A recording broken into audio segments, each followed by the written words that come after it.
Hello students, today we will discuss about operating system. Firstly, we know about what is operating system.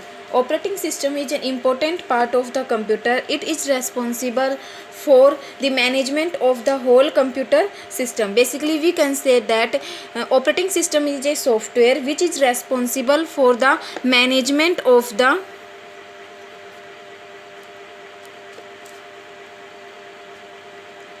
whole operating system, whole computer system.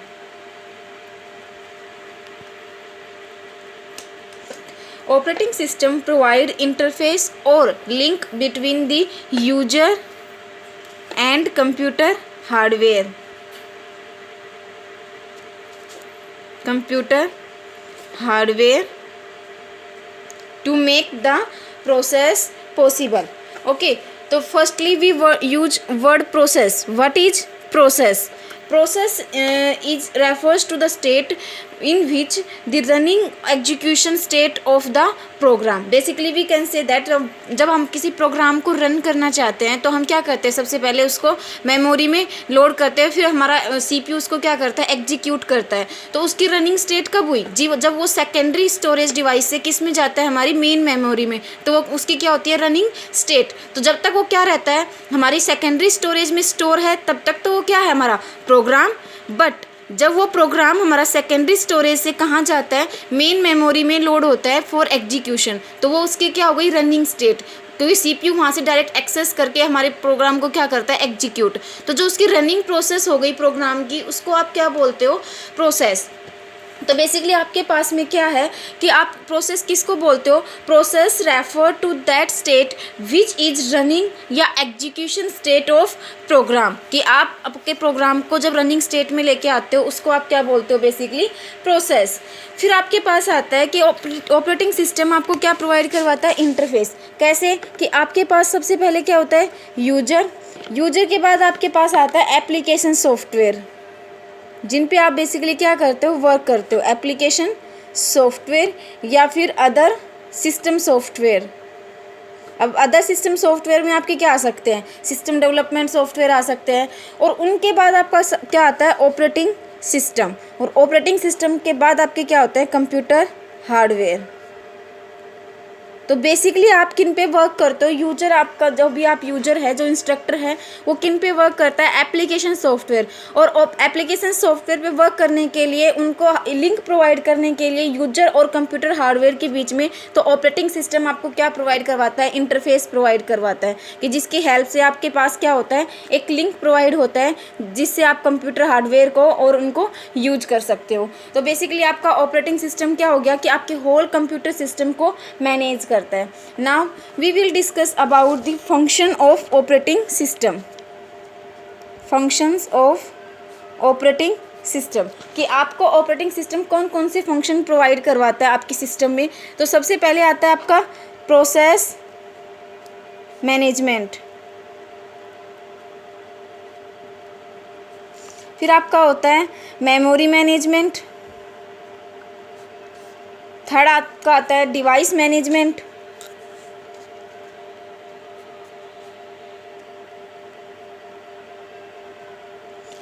Fourth data management.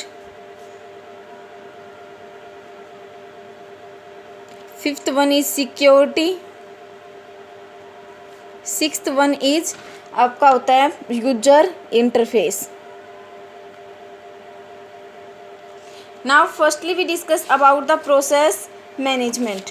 तो आपका process management क्या होता है, process management में आप क्या करते हो, जो बेसिकली आप सीपीयू के अंदर आप एक से ज़्यादा प्रोसेस को क्या करते हो, आप एग्जीक्यूट करवाते हो, मल्टी प्रोग्रामिंग यूज करते हो, मल्टीटास्किंग यूज करते हो. तो बेसिकली आप क्या करते हो, मेमोरी के अंदर आप मल्टी प्रोग्रामिंग यूज कर रहे हो, मेमोरी के अंदर आपने डिफरेंट आपने टास्क या प्रोग्राम आपने क्या किए, लोड किए, सीपीयू उनको क्या करता है, एग्जीक्यूट करता है. तो जो भी आपके पास में जो सीपीयू के पास एग्जीक्यूशन के लिए आप जो भी प्रोसेस को रनिंग मतलब आप भेजते हो, जो आपका प्रोग्राम रनिंग स्टेट में है, उनको एग्जीक्यूट करने के लिए आप क्या करते हो, सीपीयू के पास उसको प्रोसेस के लिए सेंड करते हो. जब सीपीयू उसको सेंड करने के लिए क्या करता है, जैसे ही आपकी प्रोसेस रनिंग एग्जीक्यूट करना चाहते हो, तब तो इसको सीपीयू क्या करवाते हो, आप उनको एलोकेट करवा रहे हो. और फिर अगर आपका कंप्लीट हो जाती है प्रोसेस, कंप्लीट होने के बाद आप क्या करवाते हो आफ्टर कंप्लीशन, कि आप क्या कर रहे हो, सीपीयू उसको डीएलोकेट कर रहे हो, कि वहाँ से आपका प्रोसेस है वो एग्जीक्यूट हो चुका है, तो आप बेसिकली क्या करवा रहे हो, डीएलोकेट। तो जो एलोकेशन और डीएलोकेशन आप प्रोवाइड करवा रहे हो, बेसिकली आप किसकी हेल्प से करवाते हो, सीपीयू शेड्यूलर एल्गोरिथम। आपके पास में सीपीयू शेड्यूलर एल्गोरिथम्स होती हैं, जिनकी हेल्प से आप क्या करते हो, आप एलोकेट एंड डी एलोकेट करते हो। और आपकी प्रोसेस, तो बेसिकली आपका जो ऑपरेटिंग सिस्टम है वो आपको क्या प्रोवाइड करवाता है, प्रोसेस मैनेजमेंट। सेकंड है आपका मेमोरी मैनेजमेंट। मेमोरी मैनेजमेंट, अब आपको भी पता है कि जब भी आप अपने प्रोसेस को क्या करते हो, आप स्टोर कर रहे हो, तो आप मेन मेमोरी के अंदर आप लोड करते हो फॉर एग्जीक्यूशन के लिए। तो जब मेन मेमोरी आपको नीड होती है किसके लिए, एग्जीक्यूशन के लिए, जब आप मेन मेमोरी में प्रोग्राम को लोड कर रहे हो फ्रॉम सेकेंडरी स्टोरेज डिवाइस, तो आपके पास में क्या होता है कि वहाँ पर भी आपको क्या यूज करते हो, एलोकेशन एंड डी एलोकेशन। कि अगर आपकी प्रोसेस मेन मेमोरी में आप क्या करना चाहते हो, रनिंग स्टेट पे लेके आना चाहते हो, एग्जीक्यूट करना चाहते हो, मेन मेमोरी में लोड करना चाहते हो, तो मेमोरी उसको एलोकेट करवा रहे हो।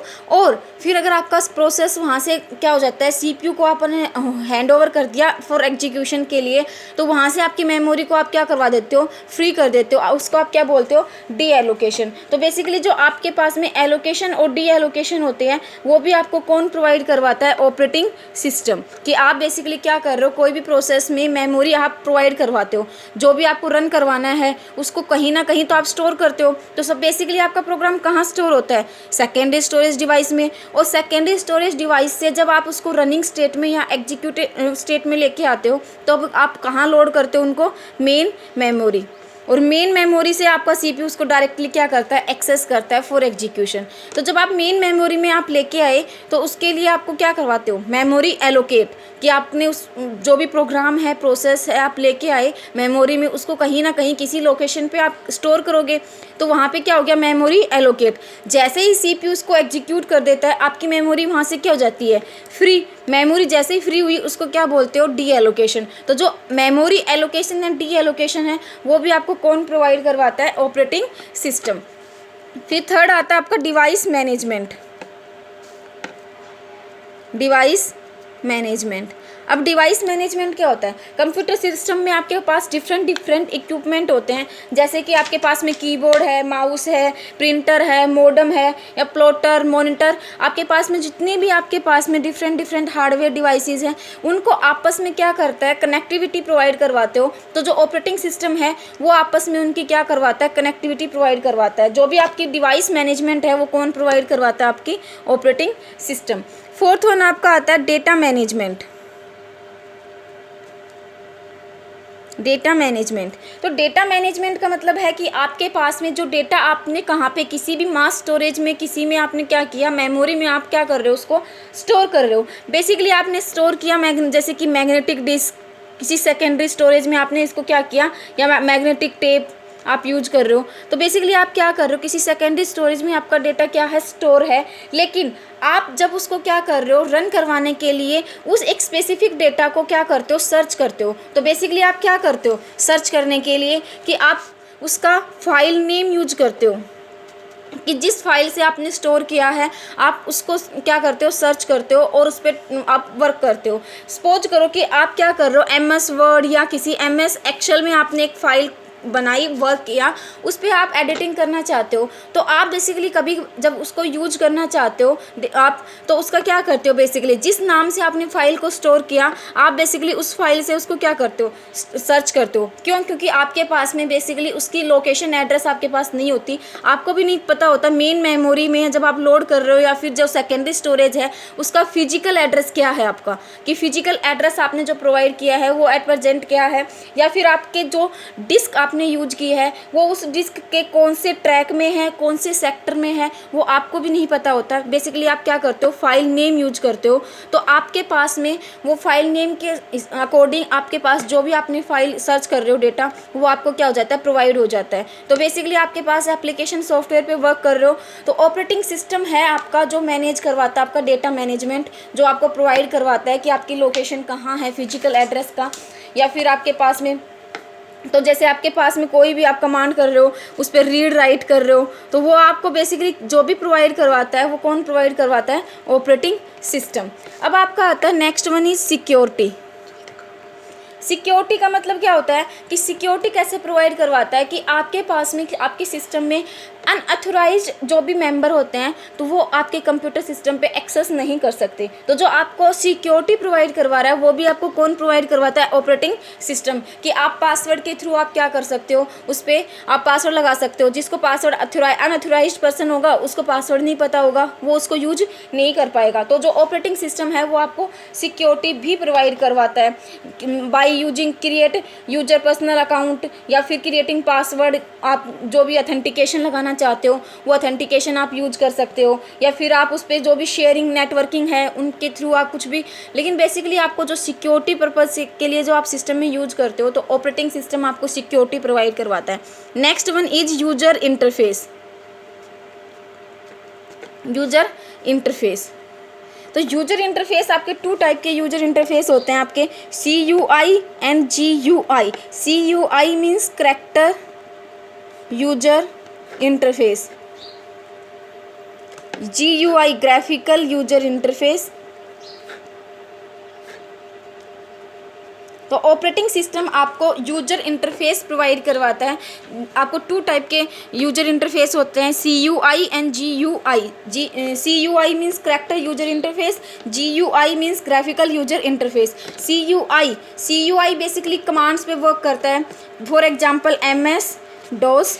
और GUI आपका आइकन्स पे वर्क करता है, फॉर एग्जांपल अब विंडो जो है माइक्रोसॉफ्ट विंडो जो आपकी है विंडो, तो वो आपका एग्जांपल होगा GUI। And that's all for today.